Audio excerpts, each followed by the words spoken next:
Barchaga salom do'stlar, sizlar men sport жаңалыктары видеоны бастамас burun арнага тіркеліп, видеоға лайк басуды ұмытпаңыздар. Ең соңғы жаңалықтар тек қана бізде болады.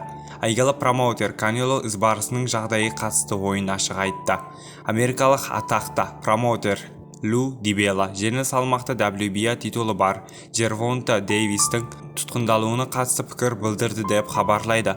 Канело ізбарысы және Мейвезердің тәлімгері бірден-бір жеңілмеген нокаутчик карьерасын құртқанға ұқсайды. Әйелдерге қол көтергендер ер емес.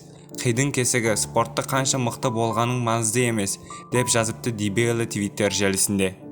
Канело ізбарысы және Мейвезердің тәлімгері бірден-бір жеңілмеген нокаутчик карьерасын құртқанға ұқсайды. 2023 жылы қаңтарында ең үлкен жекпе-жек америкалық Джервонта Танк Дэвис пен доминикалық Эктор Луис Гарсия арасындағы айқас өтпей қалатынға ұқсайды деп хабарлайды.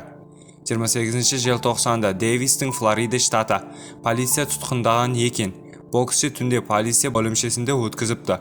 Оның отбасылық зорлық-зомбылық санатындағы соққыға шығуымен және жарақат салуға қатысты айыптап жатыр.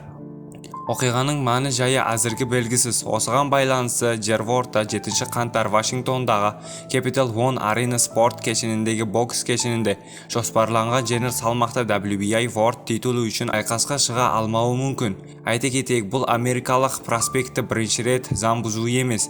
Мұның алдында ол жол апатына түсіп, оқиға болған жерден қашып кеткен. Ал оның алдында NBA матч кезінде сүйіктісінің қол жұмсаған еді. Дэвис кәсіпқой бокстағы карьерасын 2013 жылы бастаған. Содан бері бірден-бір жеңілмепті. Ал сарапшылар мексикалық Саул Канело Альварес карьерасын аяқтағаннан кейін Джервонта әлемдегі ең танымалы және табысы ең жоғары боксшыға болады деп болжаған еді.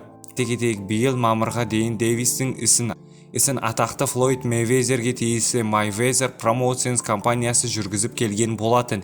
Мейвезер онымен қош айтысқаннан кейін де Джервонта оның ең сүйікті боксшысы болып қалатынын мәлімдеді. Сіздермен спорт жаңалықтары болды.